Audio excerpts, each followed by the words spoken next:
ಶ್ರೀನಾಥ್ ಅವರು ಶ್ರೀನಾಥನವರು ಲಿಂಗೇಶ್ವರಿಗೆ ಸರಿ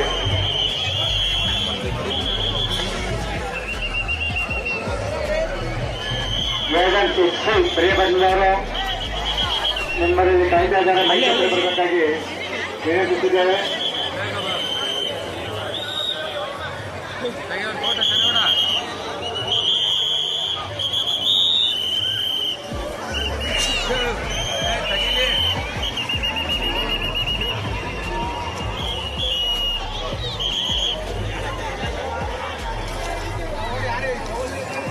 ವಿನಂತಿ ಅಂಬಸ್ಥಾನ ಅಂತ ಬಂದಿರುವುದರಿಂದ ನದಿಯ ಪಾತ್ರದಲ್ಲಿರುವಂತಹ ಭಕ್ತಾದಿಗಳು ಮೇಲೆ ಬರಬೇಕಾಗಿ ವಿನಂತಿ.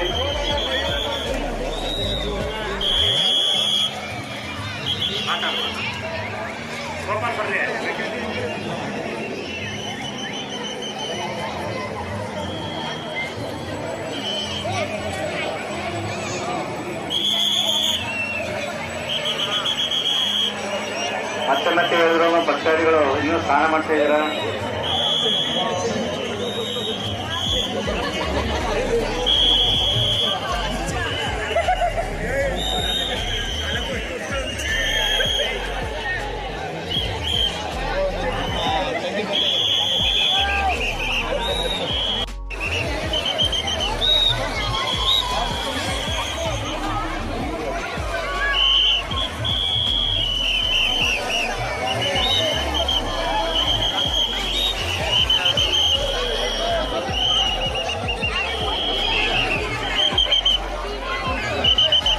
ಹಾಗೂ ಪೊಲೀಸ್ ಇಲಾಖೆ ಸಿಬ್ಬಂದಿಗಳು ಸ್ವಲ್ಪ ವಿಸಿಲ್ ಹಾಕಿ, ಎಲ್ಲರಿಗೂ ವಿಸಿಲ್ ಹಾಕಿ ಹೊರಗಡೆ ಕಳಿಸ್ಕೊಡಿ ಎಲ್ಲರಿಗೂ.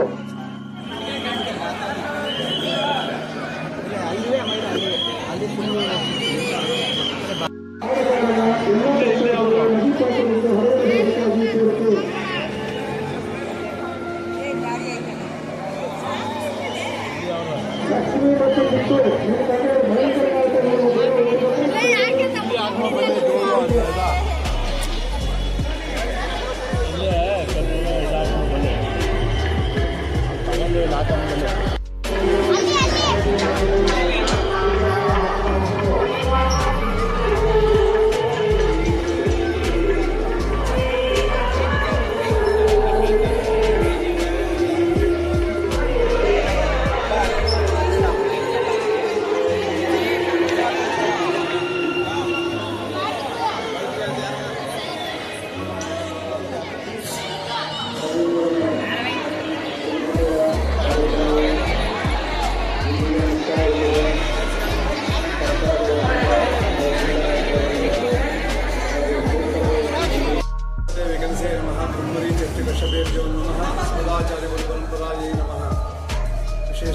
ವಿಶೇಷವಾಗಿ ಇವತ್ತಿನ ದಿವಸ ಕುಂಭಮೇಳ ನಡೀತಾ ಇದೆ. ಕುಂಭಮೇಳ ಅಂತ ಹೇಳಿದ್ರೆ ಎಲ್ಲರಿಗೂ ಫಸ್ಟು ಮೊದಲನೆಯದಾಗಿ ಜ್ಞಾಪಕ ಬರುವಂಥದ್ದು ಅಲಹಾಬಾದಿನಲ್ಲಿರುವಂತಹ ತ್ರಿವೇಣಿ ಸಂಗಮ. ಆದರೆ ದಕ್ಷಿಣ ಭಾರತದಲ್ಲೂ ಸಹ ವಿಶೇಷವಾಗಿರುವಂತಹ ಒಂದು ಕ್ಷೇತ್ರ ಇದೆ ಅಂತ ಜನಗಳಿಗೆ ಎಷ್ಟೋ ಜನ ತಿಳಿದೇ ಇರಲಿಲ್ಲ.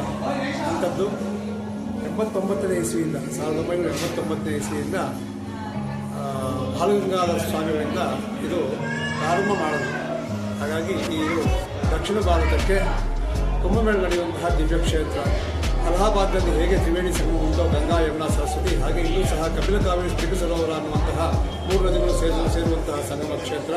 ಅದಕ್ಕೆ ಸಮಾನವಾಗಿರುವ ಕ್ಷೇತ್ರವೇ. ಆದರೆ ಶತಾಬ್ದಿಂ ಕಾಶವಾಸಿನ್ಯಾಹ ದದರ್ಜಕಂ ಗೋದಾವರ್ಯಾಹ ದಿನವೇಕಂ ಪ್ರಚಾರಣ್ಯ ಮುಕ್ತಿರ್ಬೋದಿನ ಸಂಶಯ ಅಂತ ಪುರಾಣ ವಾರ. ಅಂದರೆ 100 ವರ್ಷಗಳ ಕಾಲ ಕಾಶಿಯಲ್ಲಿ ವಾಸ ಮಾಡಿದ್ರೆ ಏನು ಪುಣ್ಯ ಬರುತ್ತೆ, ಅದೇ ಪುಣ್ಯ 50 ವರ್ಷಗಳ ಕಾಲ ಗೋದಾವರಿ ತೀರದಲ್ಲಿ ವಾಸ ಮಾಡಿದ್ರೆ ಬರುತ್ತೆ.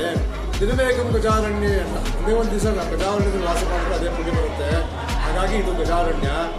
ಕಾಶಿಯಲ್ಲಿ ವಿಶ್ವನಾಥ ಮಾತ್ರ ಇದ್ದಾನೆ, ಇಲ್ಲಿ ಹರಿಹರ ಇಬ್ಬರೂ ಇದ್ದೀವಿ ಅಂತ ಹೇಳಿ ಸ್ವಾಮಿ ಗುರುಗಂಜಿಯನ್ನು ಹಿಡ್ಕೊಂಡು ಕೊಟ್ಟಿದ್ದಾರೆ.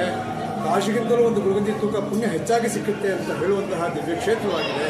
ಹಾಗಾಗಿ ಸ್ವಾಮಿಗೆ ಗುಂಜಾ ನರಸಿಂಹಸ್ವಾಮಿ ಅಂತಲೂ ಹೆಸರಾಗಿದೆ. ಹೀಗೆ ಇಲ್ಲಿ ಇನ್ನೊಂದು ನಡದಲ್ಲಿ ಅಗಸ್ತ್ಯೇಶ್ವರ ಸ್ವಾಮಿ, ಮೂಲಸ್ಥಾನೇಶ್ವರ, ವಿಕ್ಷೇಶ್ವರ ಅನ್ನುವಂತಹ ಪ್ರಸಿದ್ಧವಾಗಿರುವಂತಹ ಅನಾದಿ ಕಾಲದಿಂದ ಇರುವಂತಹ ದಿವ್ಯ ದೇವಾಲಯಗಳು ಸಹ ಈ ಕ್ಷೇತ್ರದಲ್ಲಿ ಉಂಟು. ಹಾಗಾಗಿ ದಿವ್ಯ ಕ್ಷೇತ್ರ ಕಾಶಿಗಿಂತಲೂ ಒಂದು ಗುರುಗಂಜಿ ತೂಕ ಪುಣ್ಯ ಹೆಚ್ಚನ್ನಾಗಿ ಸಂಪಾದನೆಯನ್ನು ಮಾಡುವಂತಹ ಕ್ಷೇತ್ರವಾಗಿದೆ. ಈ ವರ್ಷ ಮಹಾಕುಂಭಮೇಳ ನಡೀತಾ ಇರುವಂಥದ್ದು ಎಲ್ಲರಿಗೂ ಸಂತೋಷವಾಗಿರುವಂತಹ ವಿಚಾರ. ಅದು ದಕ್ಷಿಣ ಭಾರತದಲ್ಲಿರುವಂಥವರು ಯಾರಿಗೆ ಅಲಹಾಬಾದಿಗೆ ಹೋಗ್ಲಿಕ್ಕೆ ಆಗಲಿಲ್ಲ ಅವರೆಲ್ಲ ಇಲ್ಲೇ ಆ ಪುಣ್ಯ ನದಿಯಲ್ಲಿ ನಿಂತು ಪುಣ್ಯವನ್ನು ಸಂಪಾದನೆ ಮಾಡುವಂತಹ ದಿವ್ಯ ಸಮಯವಾಗಿದೆ.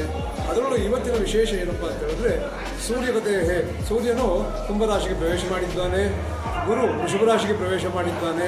ಇಂತಹ ದಿವ್ಯ ಒಂದು ಸಂಯೋಗದ ಸಮಯದಲ್ಲಿ ಬೆಳಗಿನ ಜಾವ 4:15 ಗಂಟೆಗೆ ಬ್ರಾಹ್ಮಿ ಮುಹೂರ್ತದಲ್ಲಿ ಸರಿಯಾಗಿ ಯಾರು ಪುಣ್ಯ ಸ್ನಾನವನ್ನು ಮಾಡ್ತಾರೆ ಅವರಿಗೆ ಮಹತ್ತಾದ ಪುಣ್ಯ ಪ್ರಾಪ್ತಿಯಾಗುತ್ತೆ ಅಂತ ಹೇಳಿ ಪುರಾಣ ವಾಕ್ಯ.